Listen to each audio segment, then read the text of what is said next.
Now let's move it on to Sunday. Sunday. The two Sunday shows I like to talk about um, are very different, yet they had two very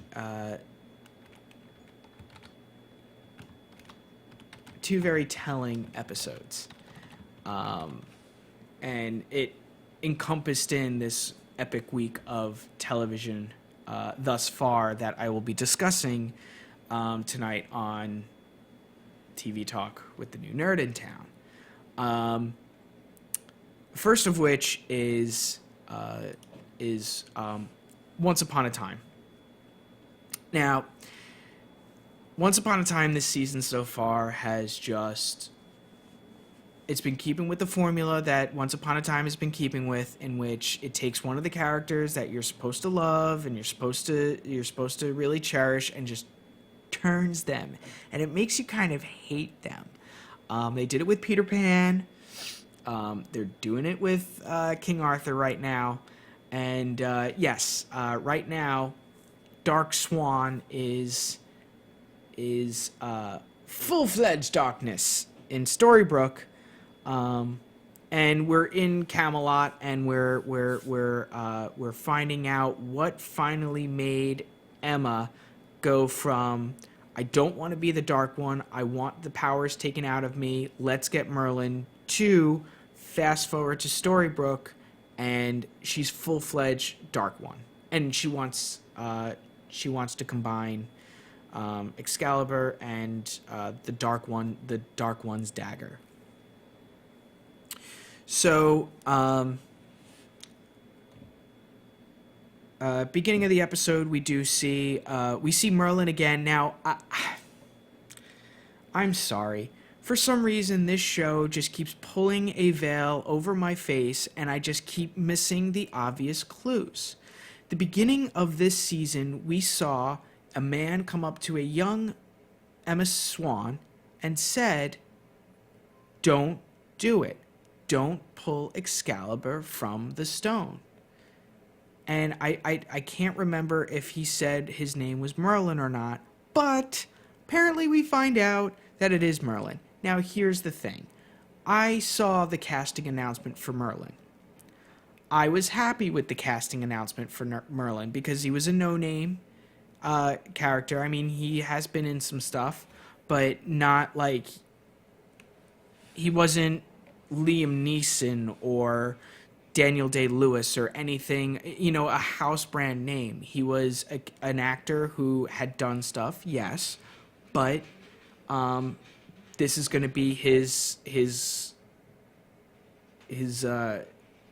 actorial coming out.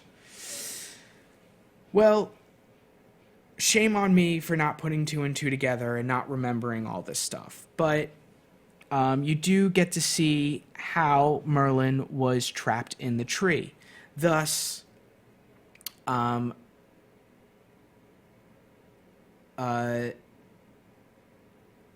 helping Emma figure out how to get Merlin out of the tree. Now, the name of this episode was Dreamcatchers, and we found out that Dreamcatchers don't just catch dreams. They're quite powerful in the Once Upon a Time universe. And we see Emma Swan preparing a couple of Dreamcatchers in last week's episode. But in this week's episode, we see that she's got a whole bunch of them. And she... we find out why she does that. Now, Merlin was entrapped in the tree by the Dark One when the Dark One took one of Merlin's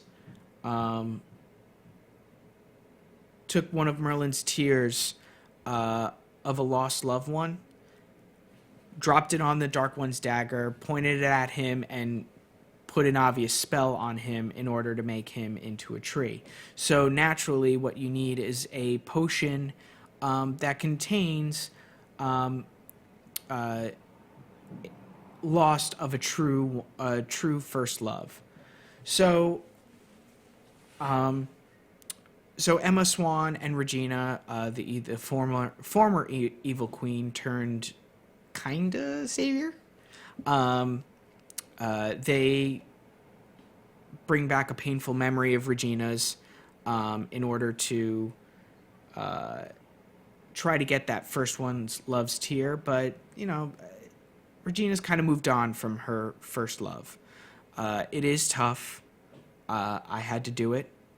Thankfully, I'll never have to do it again because I'm just too happy and never going to give this one up. And she now loves Robin Hood. So it didn't work with her. However, it did work with their son, Henry, who's now the fabled famous writer of Storybrooke and Once Upon a Time. So,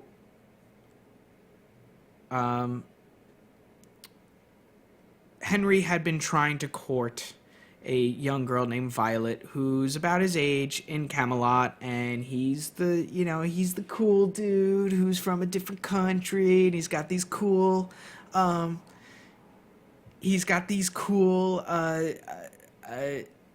like gadgets and these things of like he's from out of this world, he's not from this world, and all this kind of stuff. So he tries to take her on a date, and she crushes him. Just crushes him. Like, he's an ant. Oh, yeah, man. Ladies and gentlemen, Chris Mittens is in chat. He wants to know if he could play. Yeah, man. You just got to figure out what the password is. Once you figure out what the password is, you could definitely play, man. Definitely. So, the...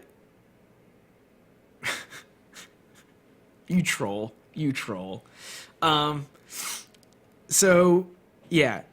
Henry's an ant, and this girl, Violet, is just the fist, and just, boom, crushes him. Completely sad. But that now gets the tear that Emma and Regina needed to free Merlin. So Merlin is free. Yay, Merlin. But why is Merlin not in Storybrooke? Where's Merlin? It's like playing Where's Asher in How to Get Away with Murder. Where is Merlin? Where is he? All right? The dude is still missing. But anyway, so Merlin does tell that is a creepy picture. Oh, is that Bob Ross? That's Bob Ross. By the way, ladies and gentlemen, if you are not watching this right now, I completely understand, because if you go to twitch.tv/Bob Ross, Twitch is doing an amazing, wonderful thing. 8 days straight of Bob Ross, 24 hours a day, 8 days, and that's pretty much it. 403 episodes. If you're looking for a calming experience, go watch Bob Ross. In fact, you can leave now and just download the podcast later, because the podcast is the best part of this. Just leave now, go to iTunes, The New Nerd in Town, go to Google Music Play, The New Nerd in Town, and you'll find tonight's episode. It'll be up tomorrow morning. You're welcome, America. You're welcome, world. You're welcome, universe. Take that, Krypton. But anyway, Merlin is freed, and yes, he can save Emma from becoming fully the Dark One. Bob Ross for life. And the only price is Merlin has to want it, but Emma has to want it from within the depths of her heart and her soul. So we, of course, are left... they don't show the process of this whole thing happening. And it seems kind of weird that they don't show that. But obviously that would just ruin the rest of the first half of the season, because they'll just show it and we'll know how she became the Dark One. But it's all telling in what happens. Now, the significance of the name of the episode, which is Dreamcatcher, comes from the fact that dream catchers can also apparently be used in a dark magical way of storing people's memories, in which, dear God, a 24-hour, I just started streaming. I don't think I could do a 24-hour stream. All right, if you guys want me to do a 24-hour stream, tweet at me, at the new nerd N Town, 24-hour Bob Ross stream. We'll start it tomorrow night. Dear God, 24-hour stream of Bob Ross. Oof. Woof. Chris, would I also have to explain the episodes where Bob Ross is not painting and we get, like, one of his, like, other painters? This is Once Upon a Time. There is no Native American lore. And Once Upon a Time, King Arthur is the worst person in the world. Same thing with Peter Pan. So after that, American lore just goes out the window. But Dreamcatchers, they definitely... you troll. You're such a troll. So the Dreamcatchers can also be holding people's memories. And now we're starting to figure out that Emma did take all of their memories and she's holding them in these Dreamcatchers out in her shed, which everyone searched the entire house for stuff. Regina, Robin Hood, Captain Hook, and Belle, they all found Excalibur. They found out that Mr.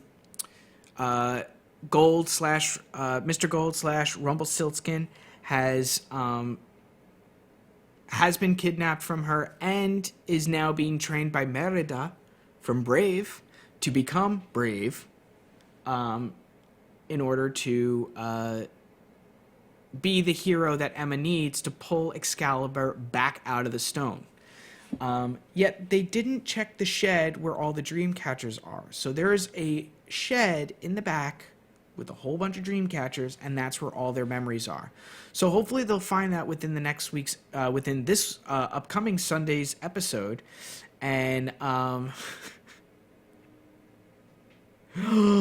we should ask Matt that next time we play. Oh man, we had such a great time playing Terraria last night. I'm sorry for going off subject, but Chris is in chat. Chris is part of Crit Camp. I'll be streaming with them on Tuesday. We'll be playing Zombicide. Super hyped about that. We played Terraria last night. Go to YouTube, check it out. youtube.com/critcamp, twitch.tv/critcamp. Go check it out. We had a lot of fun last night. If you want to see people playing a game for the very first time, not knowing what to do, and not knowing the difference between tin and dirt, go check it out. It was a lot of fun last night. A lot of fun. Late night, but a lot of fun. Back to Once Upon a Time. So yeah, Emma's got everyone's memories in a shed, in a bunch of Dreamcatchers, and they're super salty about it. Super salty about it.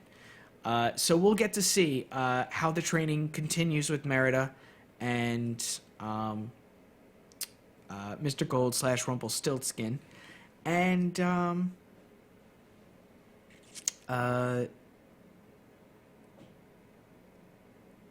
also, I really enjoyed Merida using Chip the teacup as a tool to get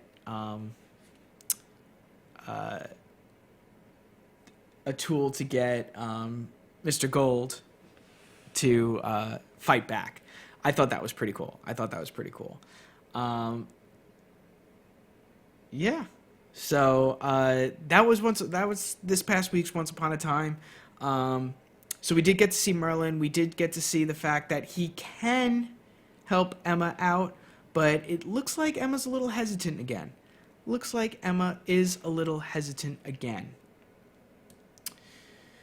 All right. Last TV show to discuss for tonight's show. It's a doozy. It is quite the doozy. And I'm definitely going to be hitting the spoiler alert button for this one. Now, it is Friday night, which means you had 5 days to watch this episode of this TV show. You had 5 whole days, maybe even 6, because I can't count, to watch the latest episode of this TV show and to know what happened. And if you did not, I suggest you stop listening, you stop watching, you go watch Bob Ross or go watch the World Series. I completely forgot that was on. Or go watch the Rangers game. Because it is an episode that will be talked about until this upcoming week's episode. And that is The Walking Dead. The Walking Dead this week had a great episode. It really, really showed that dynamic between the coming together, yet separation between Rick's group and the citizens of Alexandria. And it showed, it was a really, like, we got to see in the first episode, we got to see everything that happened. In the first episode of this season, we got to see everything that happened right after to that night that we saw in the season finale of last week. And then we saw like things leading up to an event where they had a quarry filled with walkers that they had to get rid of. And then at the very end of the episode, you hear the horn. Then in last week's episode, episode 2, you got to see what was going on in Alexandria, as you saw kind of like a parallel timeline of things going on in Alexandria, as well as things going on with the group that was taking care of the walker situation in the quarry. So you got to see where the horn came from. This week's episode, you got to see the reaction to the horn. So it was more parallel line, but it was kind of now they're trying to catch up with each other.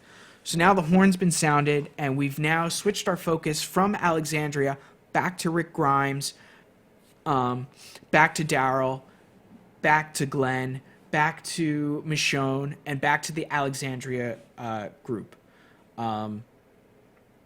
I think one of them's named is Heath, and I think the cowardly dude that is just he's weirded me out since they got to Alexandria, is that guy Nicholas.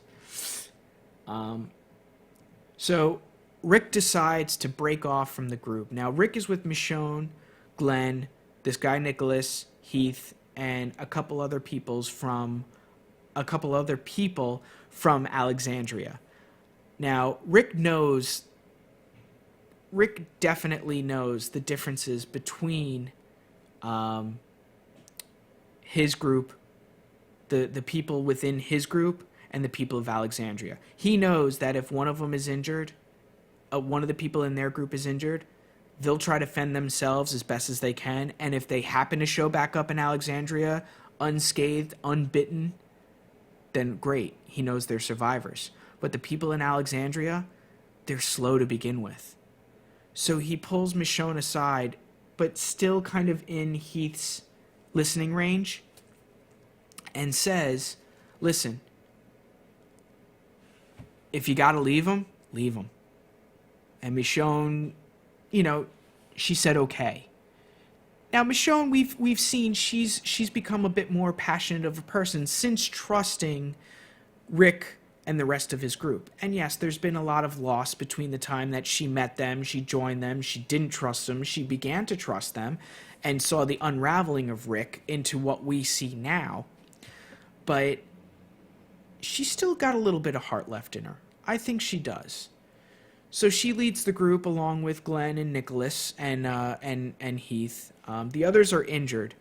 And they do kind of bump into a couple of walkers. One of the Alexandria citizens runs out and, in the meantime, shoots one of the other Alexandria citizens. So now you have a girl who's limping, and now you have a guy who's now got a fresh limp as well, and another citizen who is bit on the back of the shoulder.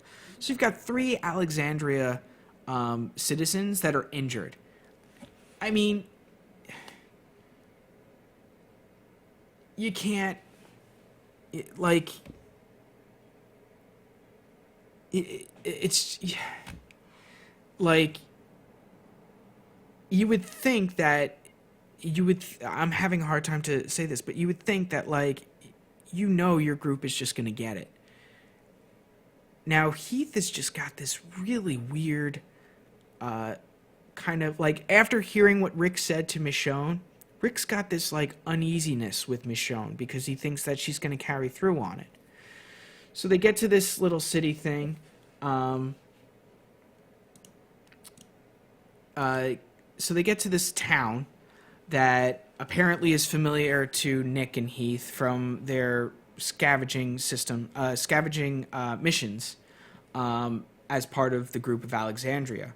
It's only the real time that they know that people are that they know how to survive in the world. They're really the only citizens that know how to survive outside of Alexandria, but they don't know how to survive as well as Rick Grimes and the rest of his crew, because they've been through like 6 different hells and back. So when they get into this town, since Nick knows his way around, they need to find a way to... the walkers are also headed into this town because I guess this town is in between where they were trying to bring the walkers away from Alexandria and Alexandria. So now they know the walkers are coming through here. They got to think of a plan to distract them yet again so that they don't go to Alexandria. Daryl hears all of this and he wants to go back. He wants to help, but Rick convinces him that the way you help is continue with the plan of getting the walkers away from Alexandria. And Rick goes off to get one of the RVs so he could help the people that are trapped in this town, Michonne, Glenn, and all them, and bring them back to Alexandria unscathed. So Glenn and Nicholas come up with the plan to set fire to an old, dried out building that apparently will go up in flames quite easily. So they break off from the group, and now Michonne is stuck in this pet store with Heath and a couple other citizens of Alexandria. I think 3 of which are injured. One was bitten, so his hours are numbered, and the 2 others have bum legs. So Michonne is really thinking about what Rick had told her and said, listen, if you take no prisoners. Don't take anyone extra. If they're slowing you down, then they slow themselves down, and eventually they'll get caught and they'll get eaten alive or attacked by this group, the Wolves. But either way, hey, what's up? What's going on, Quinster? Or Quinster? Talking about The Walking Dead. So if you're a fan of The Walking Dead, great, welcome. If you didn't see this past week's episode, last Sunday's episode, it was titled Thank You. You might not want to watch it. You might not want to listen or watch this right now, but hey, what's going on? What's going on, Quinster? Welcome.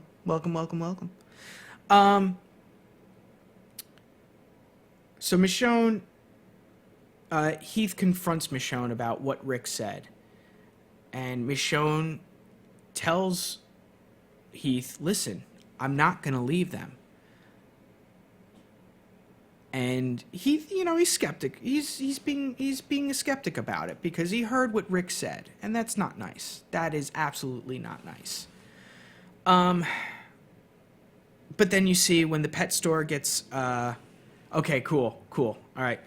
Then you see the pet store gets overtaken by walkers, and they have to flee.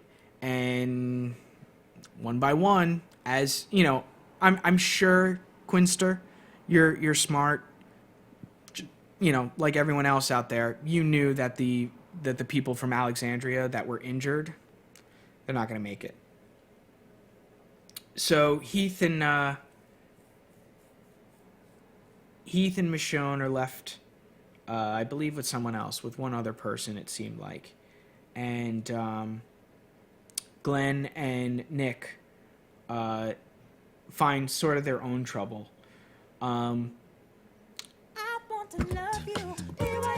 Quinster, with the follow. Thank you so much. Thank you so much. Welcome to the channel. Welcome to the new nerd in town. Quinster with the follow.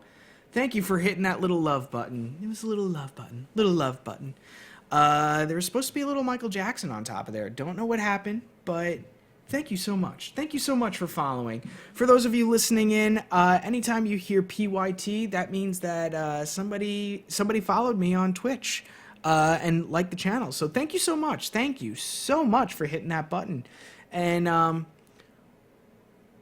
just talking about how amazing television was this week. So Rick finds the RV, he gets it going, but he's suddenly attacked by what looked like by some of the members of this group, the Wolves. And he got injured in an attack with some walkers previously. As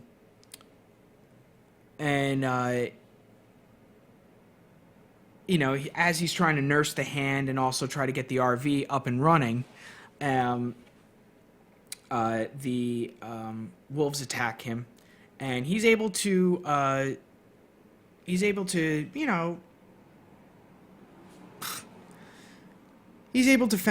fend off himself, and then he's also able to I'm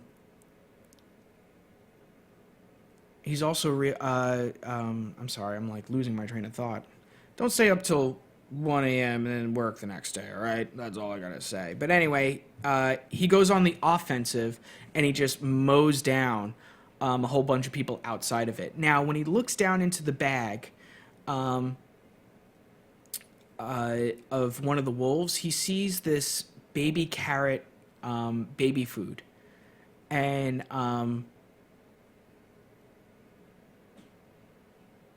he can't help but wonder, did the wolves whatchamacallit, did they get this from Judith and from Alexandria? Did they come from Alexandria?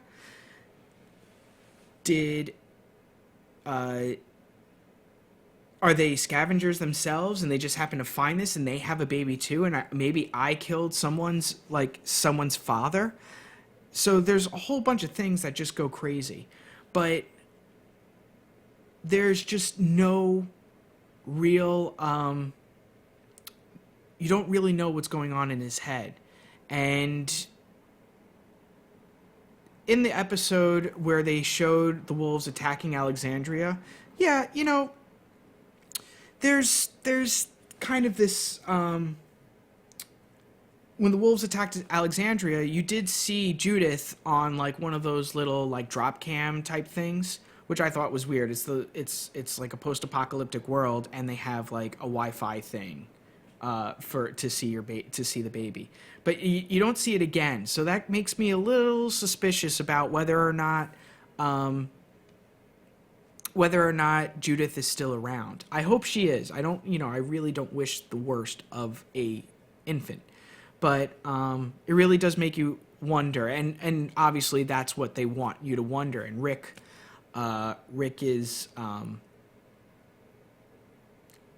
is now confused. Did something bad happen to Judith, or did he just like kill a bunch of people that were just like him, a father trying to protect his friends and family? I guess they're all family now because of everything that they've gone through. And that's it. That's the end of the show. So I hope you all. I'm just kidding. You think I would finish The Walking Dead, talking about The Walking Dead, without talking about that death? Yeah. So I'm going to hit the spoiler screen. For those of you listening, whenever you hear a laugh, now it's usually a Joker laugh, but because this is a sort of special Halloween special, I've changed the laugh around to something a little bit more Halloween-y. So I'm going to hit the spoiler screen and the spoiler words, but this was a huge part of the episode that happened, and it's going to be a huge part of this season/series of The Walking Dead. So this is the spoiler. Here it is.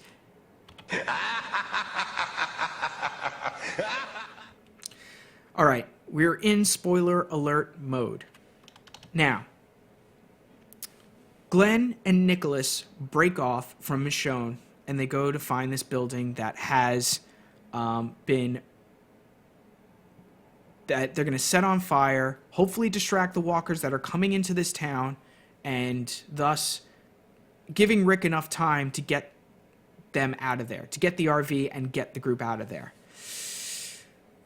Well,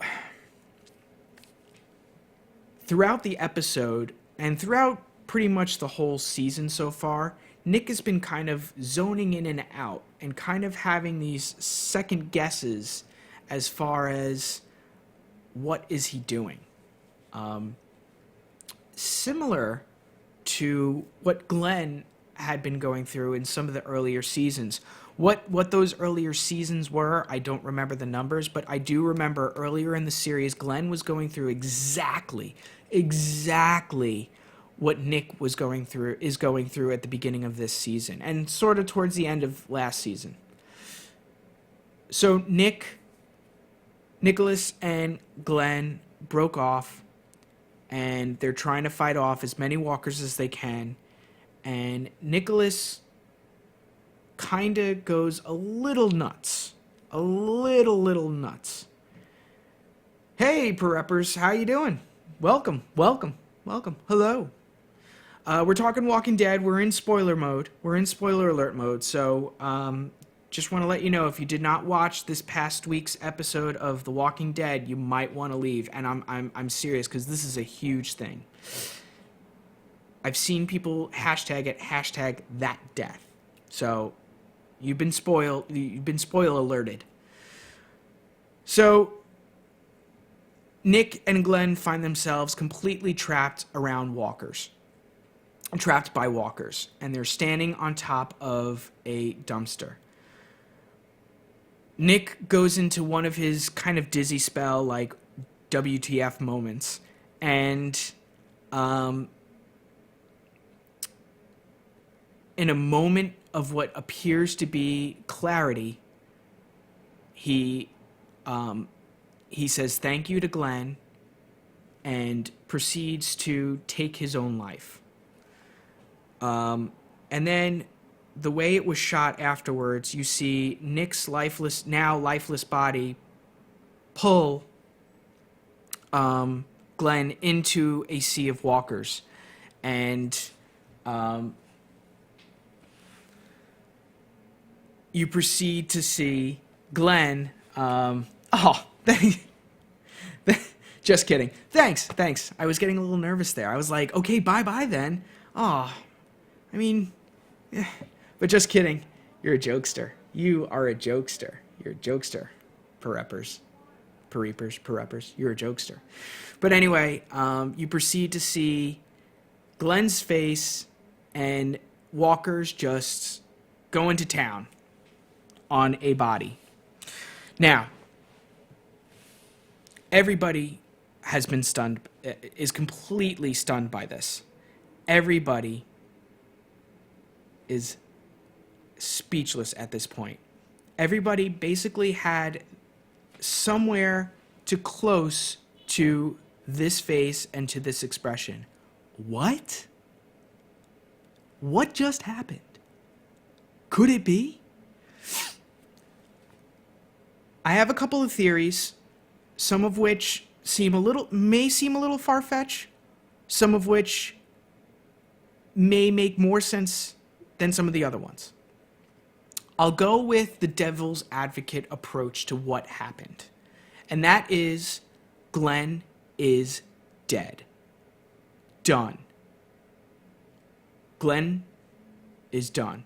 Thank you, Stephen Yoon, or Yun, for being here for the 6 seasons. But, unfortunately, you are no longer needed. Thank you so much. Thank you. Thank you. Have a great life. You did such a great job. We'll see you at the reunion show.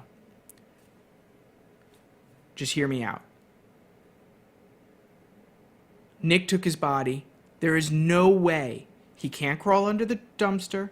He couldn't crawl underneath the walkers. Even if he was underneath Nick's lifeless body and we saw Nick's body being eaten by the walkers, they must have kept going because Glenn could have still been yelling and thus attracting more walkers to him.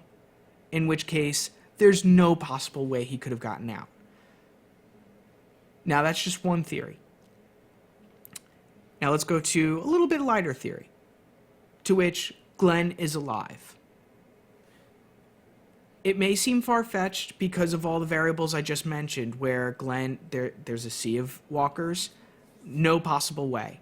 But a couple of scenarios had presented themselves that I can neither confirm nor deny maybe what really happened. And we can go back and watch the episode many, many times over. I don't show videos on this stream or play clips or like audio clips or anything like that because they're, you know, it would just make this stream like 16 hours long. But anyway, there is one theory going out there that Nick was really out of bullets and that didn't happen. That Glenn happened to just hallucinate the whole thing because of like the oh no moment that they were in.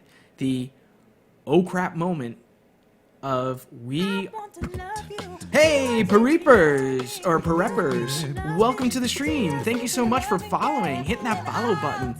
Yeah. Thank you so much for hitting the button. Welcome to the new nerd in town. Welcome, welcome, welcome. Thank you so much for hitting that follow button. It just looks like a little heart. Just hit it right there, right there. Thank you so much. Thank you so much. Got 2 followers tonight. That's great. That's great. Thank you. Quinster and Pareppers. Thank you. So anyway, Glenn is alive. Now, the camera angle that they showed of him being sort of eaten, you didn't really get to see his body. You saw a body being eaten. B, all you heard was music. You didn't hear yelling. So, and the way that the camera was a slow angle coming up, now I'm not a cameraman, I'm not a visual person per se, but the way it was coming up was very slow and very dream-esque or very, very like sequence, like dream sequence-esque. So that's what it could have been.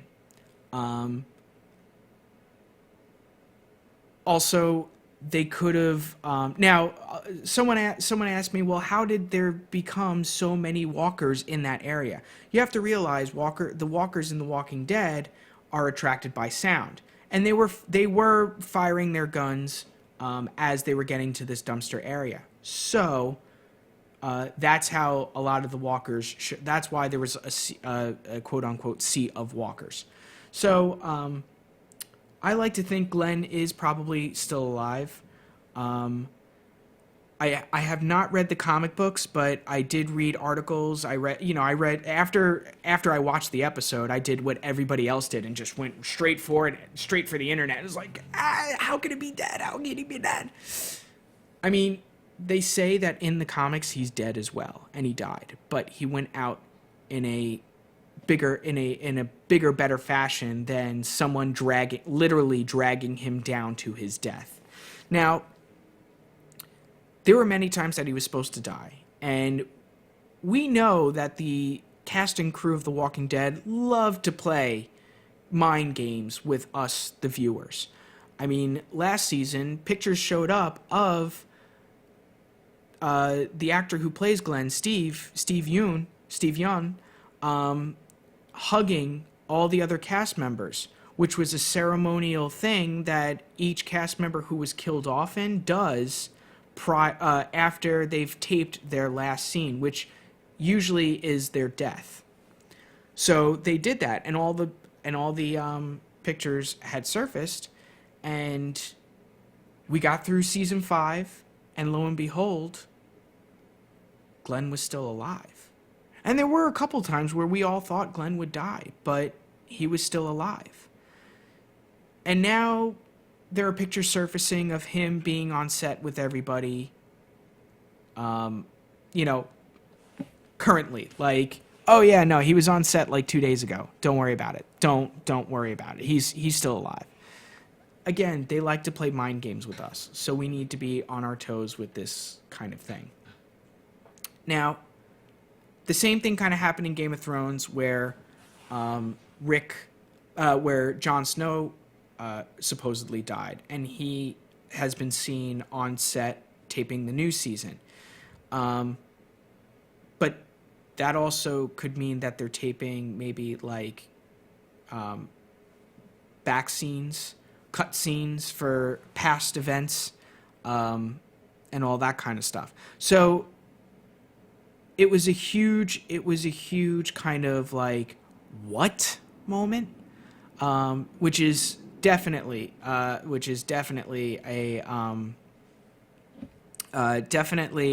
formula that The Walking Dead and the people at The Walking Dead love to portray and love to play mind games with us. So there was that moment of it. I like to think that Glenn is still alive, and that the death that he was given in the comics might actually happen in the TV show. Again, I don't know how he died in the comic books. All I know is that his death in the comic books was more of a grand kind of bye-bye, rather than just a coward taking his own life and thus pulling one of our heroes into the abyss of dead zombies. So, very powerful week.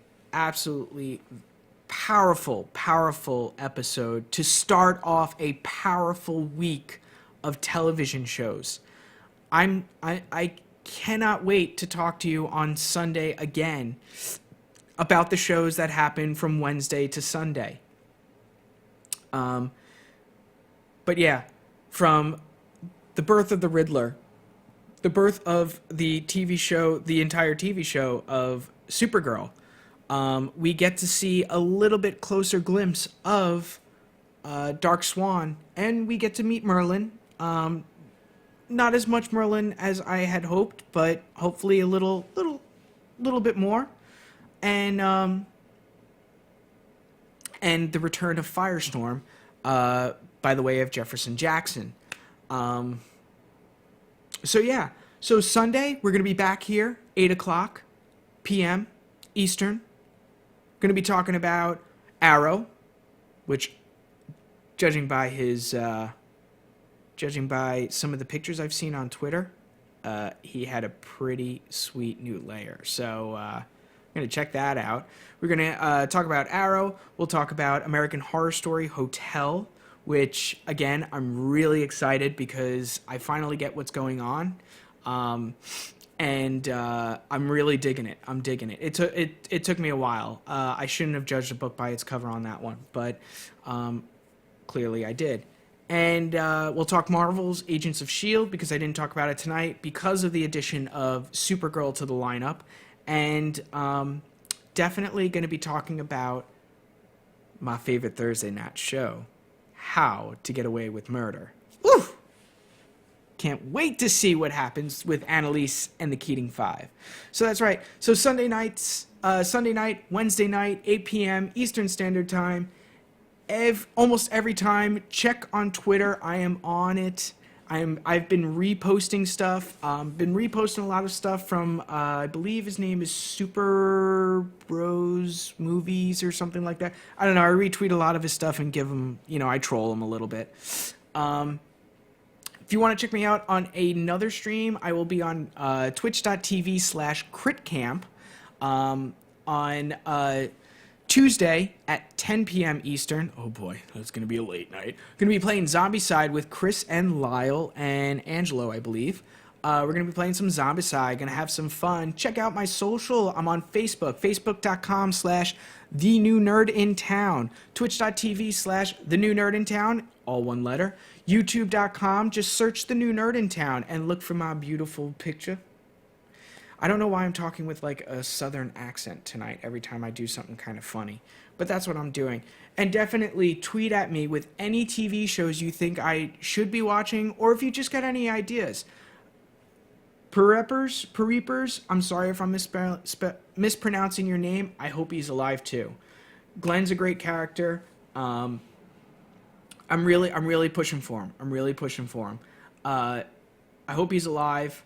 Definitely a character that grew on me. I'm impartial to some of the gunslingers, so I'm a Rick fan. I'm a really huge Rick fan, and of course I love the BA of Daryl. I love Daryl.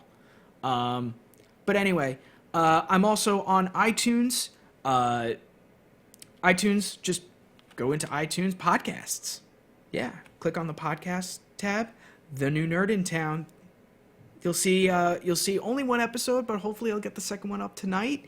And hold on, let me check my messages. Not just yet, but I'll tweet it out when it comes out. I will also be on Google Music Play. Thank you so much tonight to Quinster23, Pereepers, however you pronounce it. Thank you so much, guys, for following. And welcome to the New Nerd in Town. My name's Dave. I'm the New Nerd. Thank you so much for everything that you do. I love you. You are my special one. I love everybody, but I especially love you. And just keep watching TV shows. Keep the TV show dream alive. Thank you so much to everybody. Have a great, great night.